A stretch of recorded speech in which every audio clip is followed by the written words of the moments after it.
Hello, my name is Billy Smith, and this is my speech on acting. From page to stage, we take ink on a white canvas and transform it into an experience that has the potential to be remembered throughout a lifetime. Memories of characters portrayed by ordinary people. Actors, who through use of a script, rehearsal, and their ultimate tool, their own bodies, are able to transcend reality and live in our minds as two people simultaneously. The first, a person who writes in books, lies, and drives themselves crazy, and the second, a non-real non-person who exists only in the shared world of our collective suspended disbelief.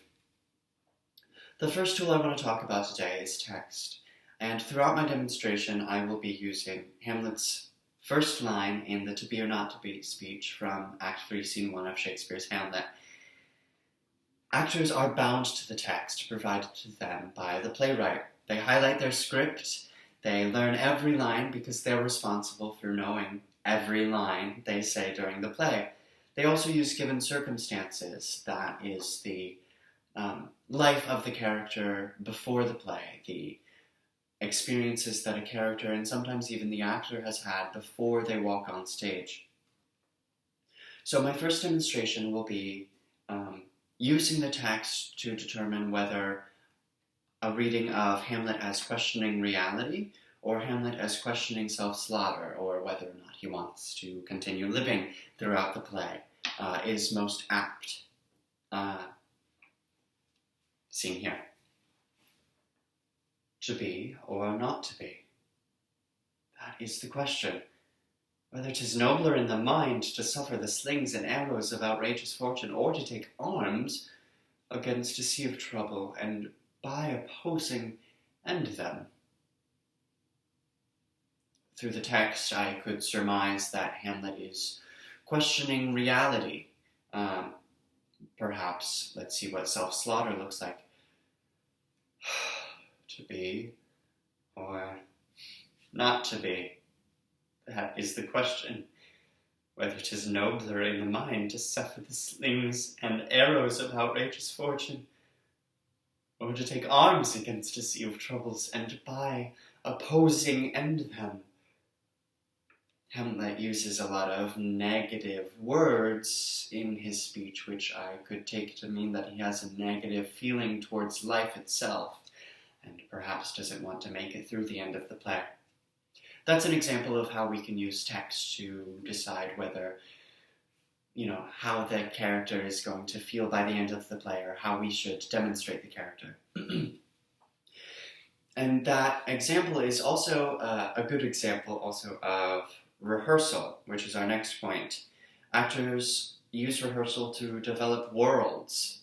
That collective world of suspended disbelief I mentioned earlier is developed through rehearsal. It's where the actor gets to play as the character for the first time. It's the first place they aren't reading the script. And it's also a safe space for creative imagination to take shape. The actor could, for example, demonstrate whether sitting or standing might help bring the character to life in rehearsal. And that's actually the next demonstration I will do for you. Hamlet, sitting or standing? To be or not to be? That is the question, whether 'tis nobler in the mind to suffer the slings and arrows of outrageous fortune, or to take arms against a sea of troubles, and by opposing end them. This shows Hamlet more excited, and again, I'll sit. To be or not to be? That is the question, whether 'tis nobler in the mind to suffer the slings and arrows of outrageous fortune, or to take arms against a sea of troubles, and by opposing end them.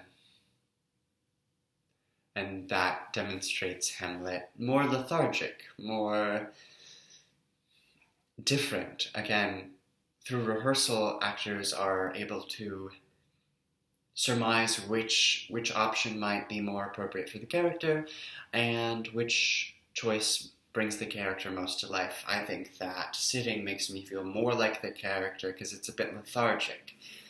And the next tool I'll be talking about is the actor as tool. And in both demonstrations, you got to see me use my body in different ways and my voice in different ways, demonstrating how the actor themselves is the ultimate tool through which the character comes to life. The actor really knows what feels correct and through use of their body. And they ask themselves how their instrument can help tell the story of Hamlet per se with their body. And in conclusion, I want to say that sums up the three tools that an actor uses to bring a character to life. Again, text, what the actor and the character themselves have to say for themselves. Rehearsal, a safe space for the character to begin to take shape and the actor to try different tools, which is what we saw a lot of today. And the actor themselves is tool. Again, our body is the instrument through which these characters are born. Thank you so much.